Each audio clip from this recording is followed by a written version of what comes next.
우회중앙교회에 와서 우리 성도님들을 만나고 대화를 나눕니다. 그러면서 항상 느끼는 것이 있는데, 그게 뭐냐면 정말 교회를 많이 사랑하는구나, 이 생각을 늘 합니다.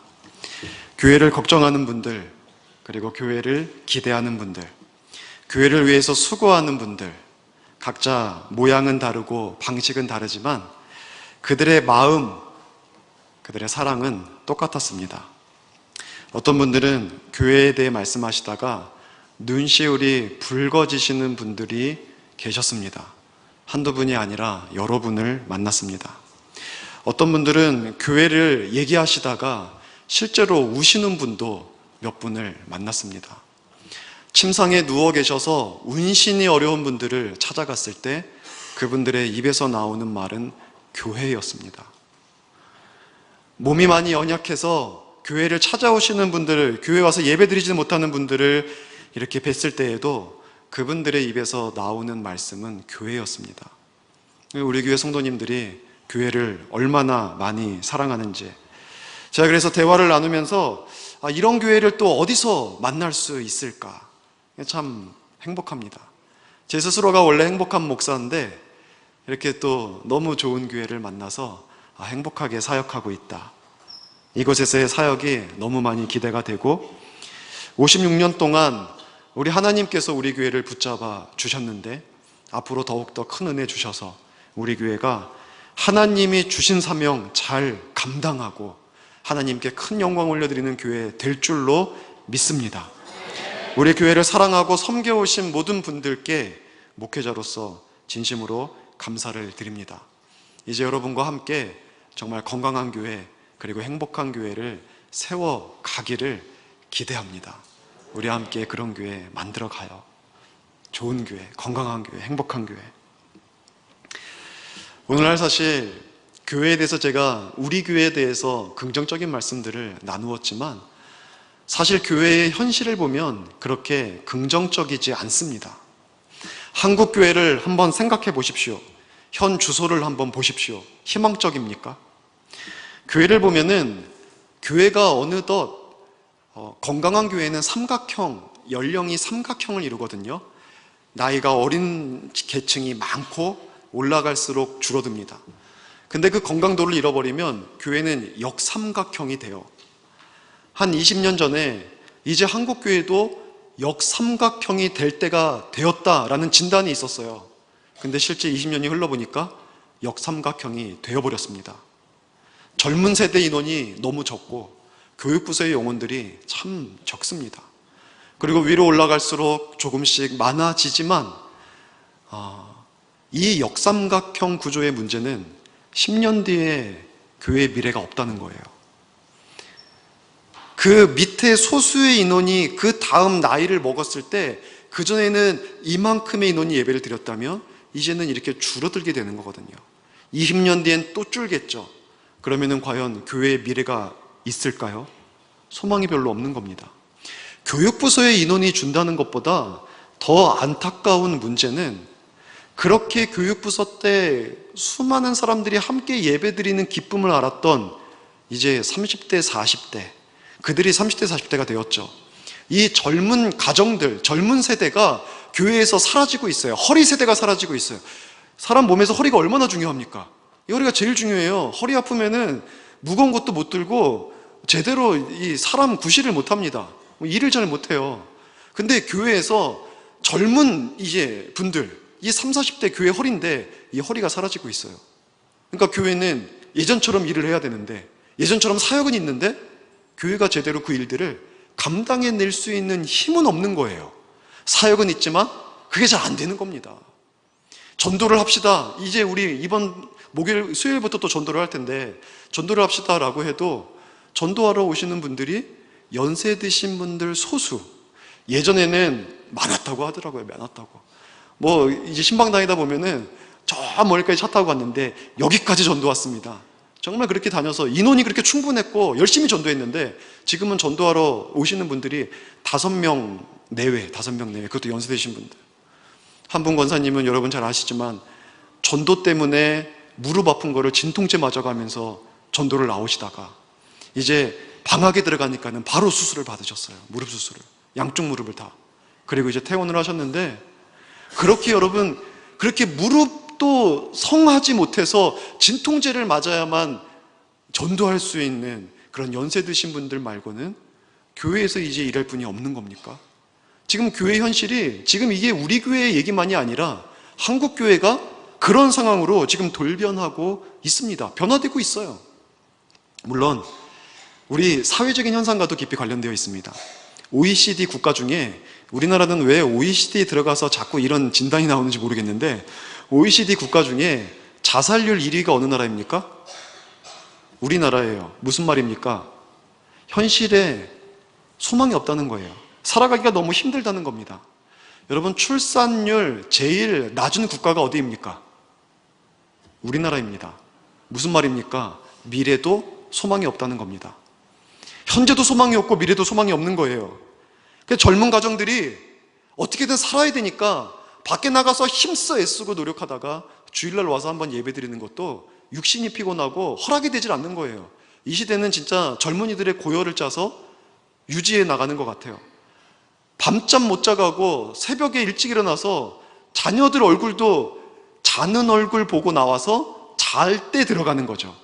이렇게 힘써 애써 살아가다 보니까 교회 나와서 신앙생활하기가 너무 힘들어요. 게다가 아이들도 점점 낳지를 않고 있어. 저출산 시대라서 아이들이 줄어드는, 초등학교도 문을 닫고 있으니, 도시의 큰 초등학교들도 학급을 줄이고 있으니 이게 국가적인 위기거든요. 그런 상황 속에 있다 보니까 교회도 어쩔 수 없이 그 직격탄을 맞고 있는 거죠. 그래도 그나마 아이들이 모이는 교회는 있습니다. 아이들이 많이 모이는 교회가 있고, 그래도 젊은이들이 많이 찾는 교회가 있습니다. 제가 지난번에 있던 교회, 그리고 그 지난번에 있던 교회만 해도 두 교회는 80%가 30, 40대였어요. 그러니까 젊은이들이 모이는 교회도 분명히 있다는 거죠. 근데 많은 교회들이 고령화의 늪을 벗어나지 못하고 있습니다. 고령화가 나쁘다는 게 아닙니다. 연세 드신 분들이 교회에 많으면 축복입니다.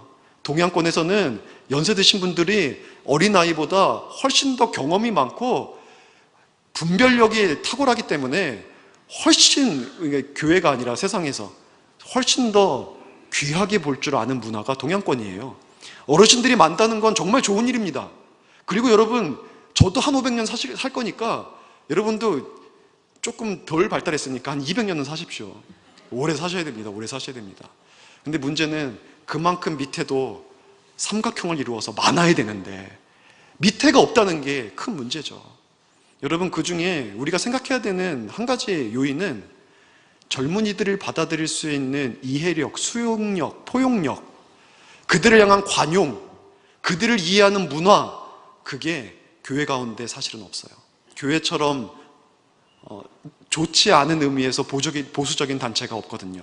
좋지 않은 의미예요. 좋은 의미가 아니라 좋은 의미에서도 보수를 얘기하지만, 교회는 참 희한하게 젊은이들을 잘 수용하는 그 문화가 열리기가 어려워요. 이거를 뚫고 가려면 일단 욕을 굉장히 많이 먹어야 됩니다. 리더가 몇 년 동안 욕을 계속 먹고, 목사님 잘못 모셨다고, 교회를 망가뜨린다고, 막 이걸 뚫고 나가서 젊은이들이 모이기 시작해야 아이고 우리 목사님 잘 모셨네, 이렇게 되기까지 엄청난 비난의 화살을 맞아야지만 이 일들을 할 수가 있어요. 근데 꼭 이렇게 어렵게 가야 됩니까? 우리가 젊은이들을 이해하고 수용하고 포용할 수 있는, 젊은이들이 교회를 찾았을 때 우리 교회는 정말 나를 위해 준비된 교회구나, 이런 마음을 갖고 그런 생각을 가질 수 있는 그런 곳이 되어야 하지 않을까요? 저는 좀 우리 교회에서 당장 하겠다는 건 아닌데 이런 작은 것부터, 우리 젊은이들은요 감정, 감성 굉장히 중요합니다. 교회에서 감정이 뭐가 중요해? 이럴 수 있는데 그렇게 하면은 젊은이들을 다 내쫓는 거예요. 시대가 어떻게 할 수가 없어요. 젊은이들은 감정, 감성 이거 굉장히 중요합니다. 저는요 화장실도 호텔급 화장실이 들어왔으면 좋겠어요. 그러니까 지금 우리 교회 화장실은 정말 깨끗하고 좋아요. 근데 많은 교회들이 그렇지 않거든요. 그리고 저기 위에다가 수유실을 좀 원웨이 미러를 딱 두고, 설교자를 볼 수 있지만 설교자는 볼 수 없는 원웨이 미러를 두고 수유실도 하나 좀 잘 아주 멋있게 그 안에 이 기저귀도 있고 호텔, 백화점 가면 수유실 얼마나 잘 돼 있어요. 그런 것들도 좀 들어와 있으면 좋겠고, 이게 아무것도 아닌 것 같죠? 근데 막상 출산한 아이를 데리고 왔는데 아이는 젖을 달라고 하고 예배는 드리는데 어떻게 합니까? 포대기 씌우고 먹이는 거예요. 근데 그러나 잘 준비돼 있어 봐요. 그러면은 젊은이 딱 와서 아이 끌어안고 왔다가, 와, 이 교회 봐라, 젊은이들을 위해서, 이 어린 아이를 안고 있는 우리들을 위해서 이렇게 배려가 깊다. 여러분, 이 생각 안 하겠습니까? 이게 아무것도 없는 거고, 지금 아기 안고 있는 사람 몇이나 된다고요? 별로 필요 없잖아요. 그것보다 다른 거 더 중요한 거 하죠. 근데 미래를 봐야죠, 미래를. 그러니까 그런 식으로, 지금 단적인 예를 하나 들었지만 우리가 보면은 별거 아닌 것 같은데, 또 제가 가끔 얘기하지만 젊은이들이 좀 이번에 제가 교경협 수련회를 갔다 왔는데 목사님 중에 한 명이 앞에 이제 패널로 나왔었거든요. 근데 목사님 중에 한 명이 노랗게 물들였어요, 노랗게. 그러니까 거기에서 이제 전체 사회를 보시는 담임 목사님, 그건 부교육자였어요. 담임 목사님이 제일 처음 그분을 소개하면서 서로 소개시키는데 하는 말이 뭐였냐면, 나도 물들이고 싶지만은 성도님들의 눈총이 따가워서 물 못 들이는데, 목사님 대범하십니다. 그리고 목사님의 담임 목사님 대단하십니다. 그렇게 하는데 안내 쫓고 가만히 두시네요. 그런 얘기를 하더라고요. 여러분, 제가 어느 날 노랗게 물들이고 오면 어떻겠습니까? 좋아요? 네, 젊으신 분의 입에서는 좋아요 나왔어요. 네, 젊으신 분의 입에서. 근데 여러분, 연세 드신 분들은 어떻습니까? 과묵하시죠? 목사가 어디 노란 물을 들이고. 근데 여러분, 우리 주변에 보면은, 우리 교회는 그래도 검거나 희네요. 그래도 대부분. 우리 교회는 노란 물 들이면 쫓겨나는 겁니까? 근데 대부분 검거나 흰데, 교회들 보면은 젊은이들이 모이면 막 노랑머리, 보라색 머리. 예전에 미용실에 갔더니, 제가 또 좀 더 젊었을 때 미용사의 누나가 저한테 이제 언니라 그래야 돼요? 누나라고 해야 돼요? 아줌마라 해야 돼요? 하는 소리가 뭐냐면, 와, 보라색 물들이면 진짜 멋있겠다고 그런 얘기를 하더라고요. 모델 뺨 치겠다고. 뺨은 보라색 물 안 들여도 치는데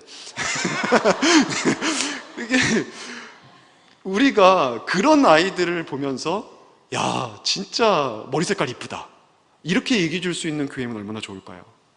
찢어진 청바지를 딱 입고 온 그 모습을 보면서, 야, 요즘은 청바지 찢고 다니고 시원하지? 야, 나는 못하지만 네 모습은 진짜 이쁘다, 이런 말 해줄 수 있으면 얼마나 좋을까요?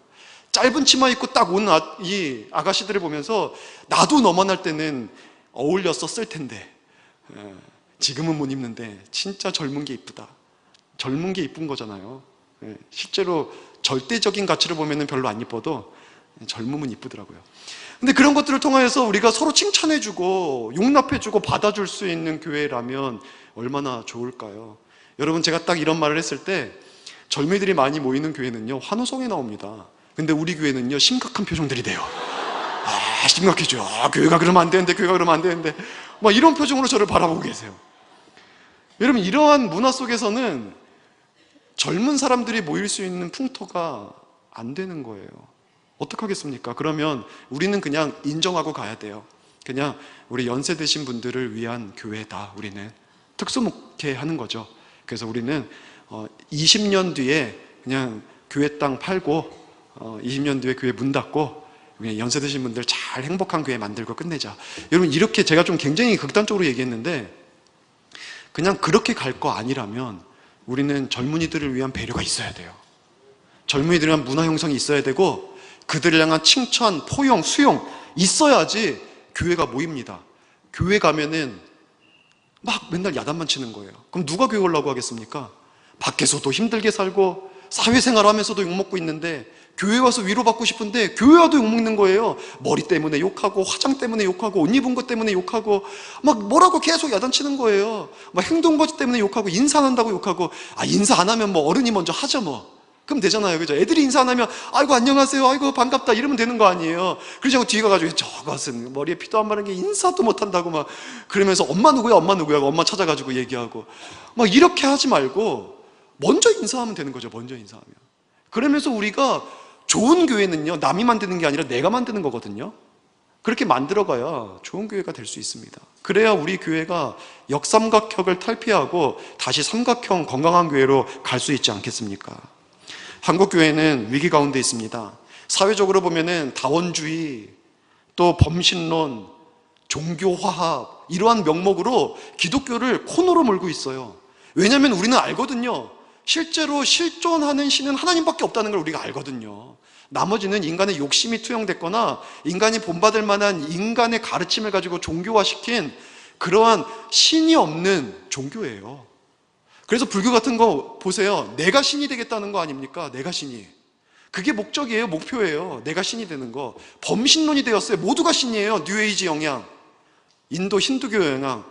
그 속에서 우리 기독교는 종교 화합을 이루자고 하는 시대 속에서 우리가 하나님은 한 분이시다 라는 것을 얘기하고, 왜 우상을 섬기냐? 하나님이 가장 미워하는 거다. 우리는 화합할 수가 없거든요.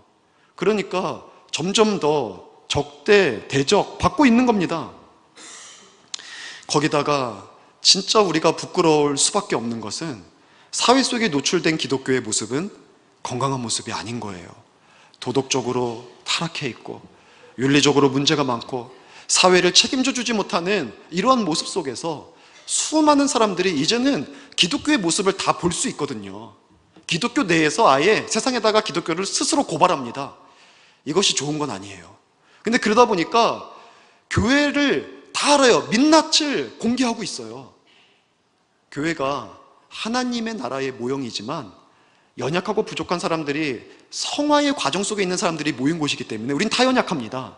그 사람들이 모여서 함께 예배드리고 있기 때문에 이곳에 문제 있죠. 이곳은 거룩한 하나님의 예배 처소지만 거룩하지 않은 거룩하지 않은 자녀들이 모여서 예배를 드리면서 성화를 이루어가는 것 아닙니까?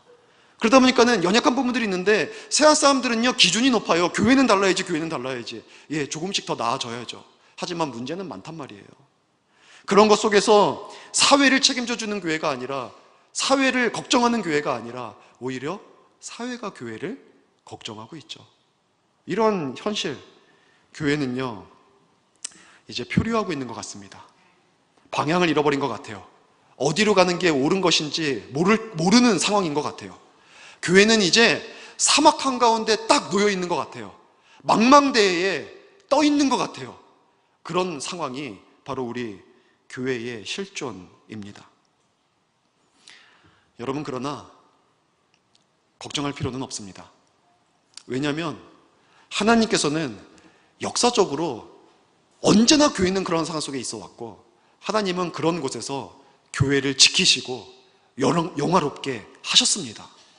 여러분, 교회가 세워진 이후로 언제 한번 핍박 안 받은 때가 있습니까? 처음 예수 그리스도께서 십자가에서 죽으시고 교회들이 세워질 때 순교의 피를 흘려야 교회를 세울 수 있었습니다. 교회를 다니면 여러 가지 말도 안 되는 명목으로 죽였습니다. 성찬식을 하면은, 이 성찬식을 하는 걸 가지고 식인종들이다, 인육을 먹는다고 사람을 죽였어요. 말이 됩니까? 남녀가 같이 모여서 예배를 드리면 자기들은 성적으로 더 타락했음에도 불구하고 남녀가 음란한 종교다 하면서 끌어다가 사람들을 죽였습니다. 그러니까 아주 온갖 명목을 다 세워서 사람들을 죽였어요. 핍박, 사단의 대적들이 얼마나 강하고 많았습니까? 그래서 교회가 사라졌습니까? 참 재밌는 게 신의 미래라고 하는 책이 있는데, 그 책을 읽어보니까 세상에 있는 많은 종교학자들이 기독교인들이 아닙니다. 많은 종교학자들이 기독교가 21세기가 되면은 얼마큼 축소될 것인지 종교마다 예측을 해놨어요. 근데 다른 종교들은 다 맞아떨어졌는데 기독교만 틀렸어요. 기독교는 위축이 돼서 사라질, 위기에 처할 것에 대한 예언을 했거든요. 근데 그렇지 않고 오히려 기독교가 부흥했어요. 그래서 그 종교학자들이 얘기하는 게, 그들의 입으로, 기독교인들이 아니에요, 그들의 입으로 얘기하는 게 뭐였냐면, 아프리카의 선교의 부흥을 그들이 예측하지 못했고 성령의 역사를 예측하지 못했다는 거예요. 참 신기하죠. 불신자들도 성령을 얘기합니다. 아프리카의 부흥과 성령의 역사를 예측하지 못해서 그 역사로 말미암아 교회가 위축되지 않고 오히려 성장했다는 그런 결과 보고서를 내놓았더라고요. 여러분, 이처럼 하나님께서는요, 인간이 생각할 때에는 교회가 소망이 없다, 이제 큰 위기다 라고 말을 하지만 여전히 몸된 교회를 위하여 일해주시고 영광스럽게 하시는 것이 하나님의 놀라운 사역입니다. 하나님께서 우이중앙교회도 이 위기의 시대에 건강한 교회로 세워가 주실 것을 믿으시는 저와 여러분 될 수 있기를 주의 이름으로 축원합니다. 시대가 아무리 어두워도요, 하나님은요 교회를 지키시는데 사람을 보내십니다. 시대가 깜깜한 어둠 속에 있을 때 하나님의 사람들을 보내셔서 등불이 되게 하십니다. 오늘 본문에 나오는 바울도 그런 사람 중에 한 사람이었어요. 이 바울도요, 예수 그리스도를 증거하면은 죽을 수도 있고, 유대인들이 쫓아다니면서 바울 금식하면서 죽을 때까지 내가 밥을 안 먹겠다, 이런 사람들이 있었거든요. 그러면서 쫓아다녔는데 이 바울은 예수 그리스도의 복음을 담대하게 증거하고 교회를 세워갑니다. 우상 숭배가 만연한 도시들에 들어가서, 그러한 이방 국가들에 들어가서 그곳에서 복음을 증거하고 그들을 구원하고 하나님의 백성 삼는 이 놀라운 일들을 감당해냅니다. 아무리 핍박이 있고 교회가 위기에 있다고 할지라도 하나님은 하나님의 사람을 통해서 역사를 밝히고 시대를 밝히고 교회를 밝히는 일들을 행하신다는 것입니다. 여러분, 이 시대 우리가 왜 존재합니까? 하나님께서 이 위기의 시대에 우리를 보내신 이유는 기독교의 찬란한 문명이 전성기를 이룰 때가 아니라 이렇게 어려운 시대에 우리를 보내셔서 교회를 감당하게 하시는 이유는 우리로 하여금 등불되게 하시고자 하는 하나님의 목적이 있기 때문입니다. 이 목적 가운데 쓰임받을 수 있는 저 여러분 될 수 있기를 다시 한번 주의 이름으로 축원합니다. 그렇다면 우리가 이 사막 가운데 있는 교회, 이 광야 위기 가운데, 이 풍랑 있는 바다 가운데 있는 것 같은 이 교회, 이 교회에서 이 상황에서 벗어나기 위해서 우리가 할 일이 무엇입니까? 그것을 우리가 살펴보기를 원합니다. 바울을 보면은요, 오늘 한 가지만 얘기할 거예요. 바울을 보면은 유대인들의 방해, 공격, 모함, 살인, 모의 속에서도 계속해서 교회를 세워가거든요. 여러분, 어떻게 그럴 수가 있었을까요? 이방인들이 대적을 하고 온갖 우상들이 이 만연한 곳에서, 여러분, 다른 종교를 믿는 사람한테 가가지고 예수 믿으라고 하면은 그 사람들이 어떻게 합니까? 핍박해요, 죽여요. 우리나라는 살인이 합법화되어 있지 않지만 여러분, 이슬람 문화권은 살인이 아예 합법화되어 있는 그런 명목들이 있어요. 우리가 그리스도를 증거하다가 잡히면 죽을 수가 있어요. 공산권 문화도 마찬가지죠. 그런 상황 속에서도 이 바울이 그렇게 복음을 증거해서 교회를 세웠단 말이에요. 여러분, 어떻게 이럴 수 있었습니까? 22절, 23절에 보면은요, 본문에서 성령께서 예루살렘으로 이 바울을 이끌어 가는데 이렇게 말을 합니다. 결박과 환난을 당한다. 가면은 힘들다, 어렵다, 이런 얘기를 한단 말이죠. 어렵다, 예루살렘, 거기서부터 기독교의 복음이 시작되었지만 그것은 너가 돌아가야 되는데 돌아가면 좋은 것이 있는 게 아니라 핍박이 기다리고 있고 환난이 기다리고 있고 죽을 수도 있다, 이런 얘기들을 주변 사람들을 통해서도 계속해서 성령께서 바울에게 얘기를 하고 있어요. 하지만 24절에 보니까 오히려 바울은 이렇게 얘기를 하죠. 내가 달려갈 길과 주 예수께 받은 사명, 곧 하나님의 은혜의 복음을 증언하는 일을 마치려 하면은 나의 생명조차 조금도 귀한 것으로 여기지 아니하노라. 여러분, 이 마음이 바울로 하여금 위기를 뚫고 하나님의 역사를 이루어내는 이유가 되게 했다는 겁니다. 이거를 우리가 잘 이해할 수 있어야 돼요. 바울은 문제를 두려워하지 않았습니다. 바울은 자신에게 다가오는 미래에 자신의 생명의 위협까지도 두려워하지 않았습니다. 그것을 뚫습니다. 그리고 하나님의 뜻을 이루어내죠. 바울은 사막 같은 인생을 살았지만 다른 사람들은 비교도 할 수 없을 정도로 놀랍고 탁월하게 주님 앞에 쓰임을 받았단 말입니다. 그 이유가 과연 뭘까요? 오늘 이 바울의 24절의 고백이 우리들에게 말씀해주고 있는 의미가 뭘까요? 스티븐 도나유라고 하는 사람이 이런 책을 썼습니다. 사막을 건너는 6가지 방법. 아마 제목은 한 번씩 읽어봤을 거라고 생각이 됩니다. 사막을 건너는 6가지 방법이 있대요. 거기에 챕터 1에 보면은 제일 앞부분에 있는 1장에 보면은 주제가 이겁니다. 지도를 따라가지 말고 나침반으로 따라가라. 이게 주제입니다. 영어 번역을 조금 한글로 번역할 때 조금 매끄럽지가 않아요. 좀 잘 번역하지 이렇게 해놨어요. 근데 지도를 따라가지 말고 나침반을 따라가라는 겁니다. 여러분, 이는 대단한 통찰이에요. 그리고 오늘 본문에서 말씀해주고 있는 방향이고, 이거는 매우 정확한 메시지입니다. 여러분 생각은 어떻습니까? 사막을 지날 때 지도가 필요할까요? 나침반이 필요할까요? 당연하죠. 나침반이 필요합니다. 그러나 여러분, 지도가 더 발전한 이 문명입니까? 이 나침반이 더 발전한 문명입니까? 지도예요. 여러분, 차에서 내비게이션을 키면 나침반이 뜹니까? 지도가 뜹니까? 지도가 떠요. 내비게이션을 딱 켰는데 나침반이 떠가지고 뚜두두 막 돌다가 이쪽이 북쪽입니다 하고 알려주면 여러분 그거 찾아가지고 원하는 목적지 가겠습니까? 지도가 정확하고 선명하게 다 그려지고 그것도 한 달에 한두 번씩은 업데이트가 되잖아요. 계속해서 도로 상황이 바뀌는 것, 건물이 세워지는 것에 따라서 계속 지도를 업데이트 시켜요. 그래야지만 우리가 그거 딱 키면 원하는 목적지 찾아갈 수 있으니까. 그러니까 문명이 발달한 곳에서는요, 지도가 정말 중요하고 필요합니다. 하지만 사막에서는 지도가 무의미해요. 지도를 만들 수도 없습니다. 어제 내 옆에 높은 산이 모래로 이루어졌다고 할지라도 커다란 바람이 하나 불어버리면 이 산이 사라져버립니다. 그냥 평지가 되어버리는 거예요. 어제는 분명히 골짜기였는데 하룻밤 지나고 나면은 언덕이 되어버리기도 합니다. 거기가 사막이에요. 뭐 하나를 특정한 지형을 설정해 놓을 수가 없어요. 시시각각 변해요. 시시각각 변화무쌍합니다. 거기서 어떻게 지도를 그립니까? 거기서 어떻게 지도를 가지고 방향을 찾아서 갑니까? 지도는 소용이 없는 거예요. 버려야 돼요.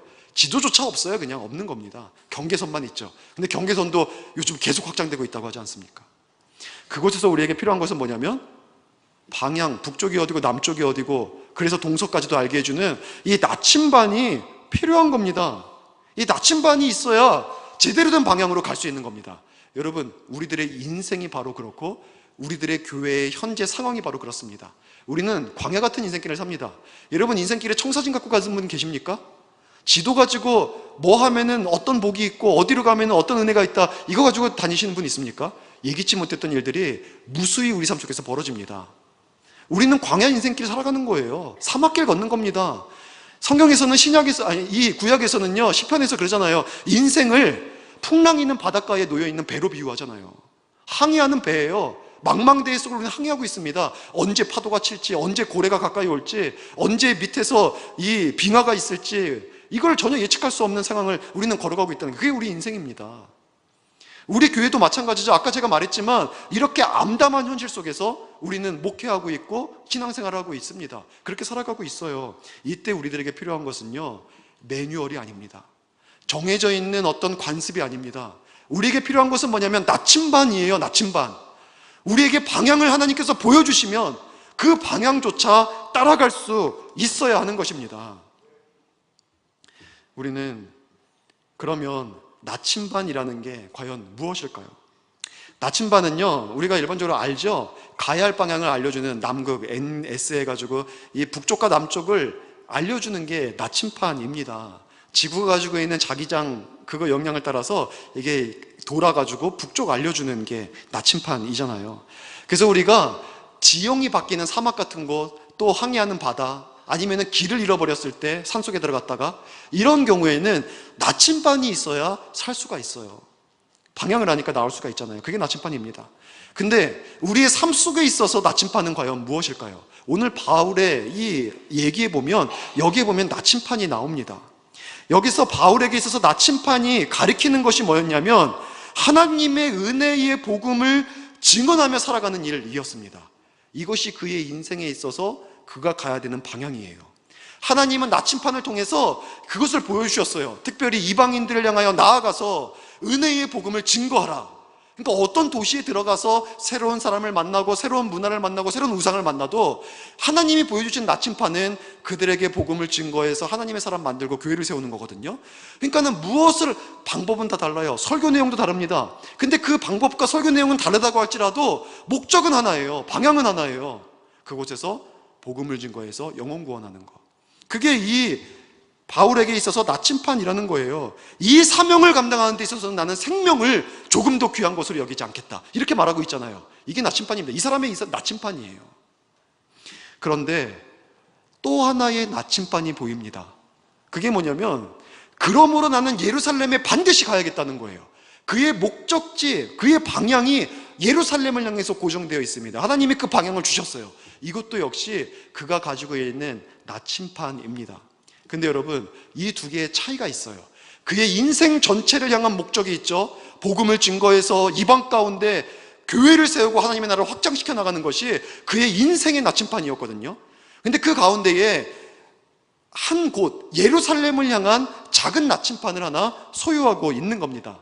이 두 개를요, 영어로 표현을 하면은요, 미션 그리고 비전이라고 해서 나눌 수가 있습니다. 이 두 가지의 구분을 잘해야 돼요. 많은 사람들이 미션과 비전을 잘 구분하지 못합니다. 미션, 사명. 나의 사명이 있고 내가 이 사명을 이루어가는 과정 속에서 단계별로 가져야 되는 비전이 있는 겁니다. 비전이. 이 차이가 있어요. 비전은 사명을 이루어가는 데 있어서 있는 작은 목적, 소목적입니다. 이 목적을 하나하나 이루어 나가다 보면은 하나님이 주시는 커다란 비전, 미션, 이것을 향해서 나아가게 되는 겁니다. 반대로 미션이 정해져 있으면 하나하나 비전을 세우면서 그 미션을 향해서 나아가게 되는 것입니다. 근데 그리스도인에게 있어서 정말 중요한 것은 세상 사람들은 자신의 사명과 자신의 비전을 자기가 정합니다. 내가 살아가는 나의 삶의 목적은 이거야. 내가 정합니다. 그리고 또한 그 목적을 이루기 위해서 이런 단계를 밟아갈 거야. 그런 비전을 자기가 정합니다. 그러나 그리스도인들은요, 하나님이 보여주시는 미션, 하나님이 보여주시는 비전을 따라가야 됩니다. 왜냐하면 지난주에도 우리 초라한 귀향을 거절한다는 제목으로 나눴듯이 존재하는 모든 것에는 뭐가 있다 그랬어요? 목적이 있다 그랬죠. 그리고 목적대로 쓰일 때 비로소 가치가 있다 그랬죠. 그리고 또 한 말이 뭐였냐면 이 마이크를 예를 들면서 이 마이크가 존재하는데 이 목적은 음량 중폭이죠. 그리고 이 음량 중폭할 때 가치가 있지, 이거 안 뽑아들고서는 아무리 100만 원 된다고 할지라도 지휘하면 가치가 있냐, 이런 얘기했죠. 목적대로 써야 가치가 있는 거거든요. 근데 이 목적을 누가 만듭니까? 이 마이크를 만든 사람이 만드는 거예요. 우리의 존재도, 우리를 창조하신 누가 있어요? 하나님이 계시죠. 그러면은 우리의 존재의 목적 누가 만드십니까? 하나님이 만드시는 거예요. 나의 사명, 나의 소명, 그것은요, 그 미션이거든요, 하나님이 정하시는 거예요. 우린 그걸 찾아야죠. 발견해야죠. 깨달아야죠. 그리고 더불어서 비전도, 작은 비전도 하나님이 주시는 겁니다. 오늘 본문에 예루살렘으로 가는 것도요, 앞에 보면은 22절에 보면은 성령께서 성령에 매여 예루살렘으로 향한다 그러거든요. 이 미션을 이루는 과정 속에 있는 하나하나의 비전도 성령께서 보여주셔야 하는 겁니다. 왜요? 여러분, 우리의 삶에 아무리 우리가 많이 계획을 세운다고 할지라도요, 우리 삶에 이끌어지는 것은, 되어지는 것은 하나님의 뜻대로 됩니다. 내가 아무리 많은 계획 세워도. 그러니까 진짜 비전은요, 내가 세우는 게 아니라 하나님이 주시는 거 붙잡는 거예요. 왜요? 결국은 하나님의 뜻이 이루어지니까. 내가 그 비전 붙잡았는데 그 뜻이 이루어져 봐요. 얼마나 기쁩니까? 그 비전을 내가 성취하고 열매를 거두고 그러면서 나의 삶에 이 목적을 향해서 나아가고 있는데 얼마나 기쁩니까? 하나님이 주시는 겁니다. 변화와 성장이 있는 인생 되기 위하여서 여러분, 하나님이 주시는 비전과 미션 붙잡으시기 바랍니다. 우리 교회도 붙잡아야 합니다. 제가 이 설교를 준비하면서 저 혼자 참, 여러분 그거 아세요? 예배 시간에 누가 제일 은혜 많이 받는 거 같아요? 누가 제일 은혜 많이 받을까요?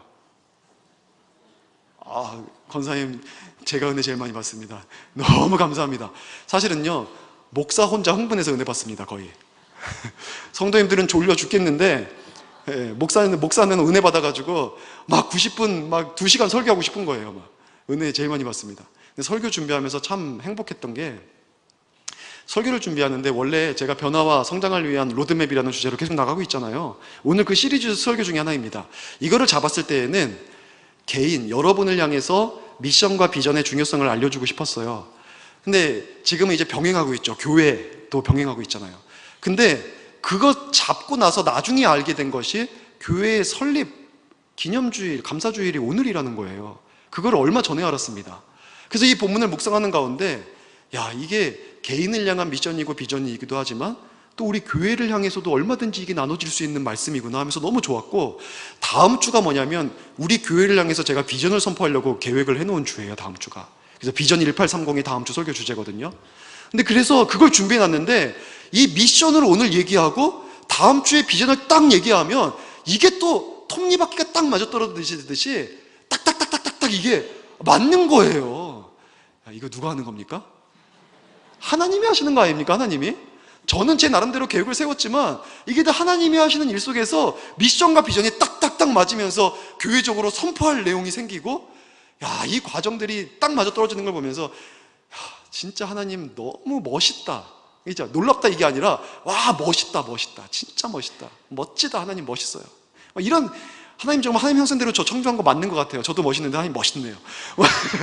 이런 생각들을 막 하게 되는 거예요. 진짜 너무 감사한 시간이었습니다. 여러분, 그래서 우리가 이제 교회의 미션 살펴보고 이제 말씀을 마치도록 하겠습니다. 그러면 여러분, 우리 교회의 나침반 바늘은 어디를 향하고 있을까요? 여러분, 교회는 하나님께서 교회를 세우실 때 교회를 향해서 가지고 계신 목적은, 미션은 거의 동일합니다. 근데 그 미션을 어떻게 언어로 표현해내느냐에 차이가 있어요. 그리고 또한 강조점을 어디에 두느냐에 따라서 또 조금씩 차이가 있는 겁니다. 우리 교회도 이미 미션 선언문이라는 게 있더라고요. 그래서 제가 읽어보니까 제가 말하려고 하는 미션하고 원래 본질적으로 의미가 다르지 않습니다. 교회는 존재하는 목적이 분명하거든요. 근데 그것을 어떻게 하면 우리가 조금 더 잘 잡을 수 있을까? 그래서 어떻게 하면 우리 교회가 조금 더 구호로 붙잡고 깃발로 붙잡고 이것을 위해서 매진할 수 있도록 도전을 줄 수 있을까? 그거를 창조해내는 것이 고민이 담겨 있는 거죠. 그럼 우리 교회의 미션은 뭡니까? 그거는 하나님께서 우리 교회 가운데, 우리 우이중앙교회뿐만 아니라 교회 가운데 주신 미션을 봐야 돼요. 교회에게 주신, 교회를 왜 세웠는지. 여러분, 교회는요, 어떤 곳이 교회입니까? 예수 그리스도를, 개인의 주와 그리스도를 영접한 사람들이 모여서 함께 하나님을 찬양하고 예배하는 곳이 교회입니다. 건물이 없어도 예수를 구세주로 영접한 사람들이 모여서 예배하면 그것이 교회입니다. 교회. 근데 그 교회의 머리는 누굽니까? 예수님이죠. 머리는 예수님이고 우리는 그 몸의 각 부분, 지체를 이루는 사람들이에요. 그럼 여러분, 몸을 움직이는 것은 이 몸의 기관 중에 어디입니까? 머리죠. 머리가 몸을 움직이는 겁니다. 여러분, 손가락이 머리를 움직입니까? 손가락이 머리에서 너 움직여 해서 머리 움직입니까? 아니거든요. 머리가 손가락 움직여 하니까 움직이는 거거든요. 머리가 이렇게 한 것도 머리가 머리한테 명령해서 움직이는 거였거든요. 그러니까 머리가 주체가 돼야 돼요. 그럼 교회의 미션은 예수님이 이 땅에서 하시고자 하는 사역, 예수님이 지금도 남기고 가신 사역, 그것을 우리가 미션으로 붙잡아야 되죠. 예수님이 이 땅에 하신 사역이 뭡니까? 마태복음 9장 35절이죠. 그 말씀을 보면은 예수께서 모든 도시와 마을에 두루 다니사 그들의 회당에서 가르치시며 천국 복음을 전파하시며 모든 병과 모든 악한 병을 고치시니라, 이 말씀을 하셨어요. 여러분, 여기에 보면은 예수님의 3대 사역이 나와 있죠. 첫 번째 뭡니까? 가르치는 거, 티칭 사역이 있어요. 두 번째는요, 복음을 전파하는 거, 프리칭 사역이 있습니다. 세 번째는요, 질병과 모든 것들, 질병만이 아니라 영적으로, 관계, 정신적으로 모든 것들을 고치는 것, 이것이 바로 예수님의 3대 사역이었어요. 티칭, 프리칭, 힐링. 좀 말을 쉽게 하면은요, 복음을 통해서 사람을 살리는 거, 사람 살리는 거, 그리고 또한 말씀을 가르치는 것을 통해서 사람을 키우는 거, 그리고 사람을 치유를 통하여서 사람을 고치는 거, 이것이 바로 예수님의 사역이었다는 거예요. 그것이 우리 교회에 주어진 사역입니다. 교회는요, 복음을 통해서 사람 살려야 돼요. 말씀을 가르쳐서 사람을 키워야 합니다. 그리고 온갖 여러 가지 이유로 상처받은 사람들을 치유하는 것, 고치는 곳이 교회가 되어야 합니다. 그러니까 교회 사역을 한마디로 말하면요, 생명사역이에요. 생명사역. 여기는 죽어있는 영혼들이 살아나는 곳이 되어야 하고요, 어린 영혼들이 그리스도의 장성한 본향에 이르기까지 성장하는 곳이 되어야 하고요, 온갖 상처 속에서 신음하고 있는 영혼들이 치유받는 곳이 되어야 합니다. 이 생명사역이 이루어져야 돼요. 이게 바로 교회의 미션이에요. 그래서 여러분, 우리 교회의 미션을 제가 이렇게 적었습니다. 우리 교회의 미션이 뭐냐면, 사랑. 이것은요, 그냥 우리가 사역만 감당하는 것이 아니라, 예수님은 이 사역을 하면서 그 다음 절에 보면은 9장 36절에 보면은 민망히 여기시고, 예전에 다른 성경 구절이나 예전 보면 막 우시고, 사람들 보면서 그냥 일만 한 것이 아니라 그 영혼들이 불쌍하고 긍휼해서 울면서 이 사역 감당했거든요. 그래서 사랑으로 해야 되는 겁니다. 사랑, 그리고 복음과 성령의 능력으로 사람을 살리고 키우고 고치는 교회, 이게 바로 우리의 미션입니다. 근데 그것을 조금 쉽게, 언어로 담기 쉽게 조금 고쳤어요. 한 번 더. 그게 뭐였냐면, 그 다음 거 띄워주세요. 그리스도의 마음을 품고 사람을 살리고 키우고 고치는 교회. 그리스도의 마음을 품고, 사랑의 마음을 품고, 영혼을 향한 그 마음을 품고, 그리스도의 마음을 품고 사람을 살리고 사람을 키우고 사람을 고치는 교회, 그 교회가 바로 우리 우이중앙 교회가 되기를 축원합니다. 이것이 교회에 주신 하나님의 사명입니다. 가슴 뛰는 사명이에요. 영혼들이 살아나고 그들의 변화가 일어나고 그들이 치유를 받아서 하나님의 백성으로 이 땅에서 천국을 누리는 것, 궁극적인 목적이죠. 하나님의 나라가 회복되는 거예요.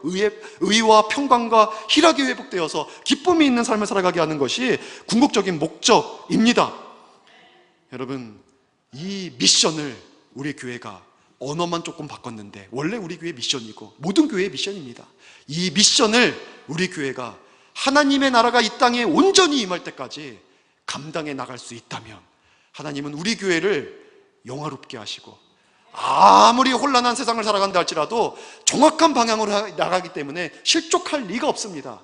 하나님이 역사하여 주셔서 이 교회를 살리시고 이 교회를 통해서 영광 받아주시고 이 교회를, 우리 우이중앙교회를 영화롭게 하실 것입니다.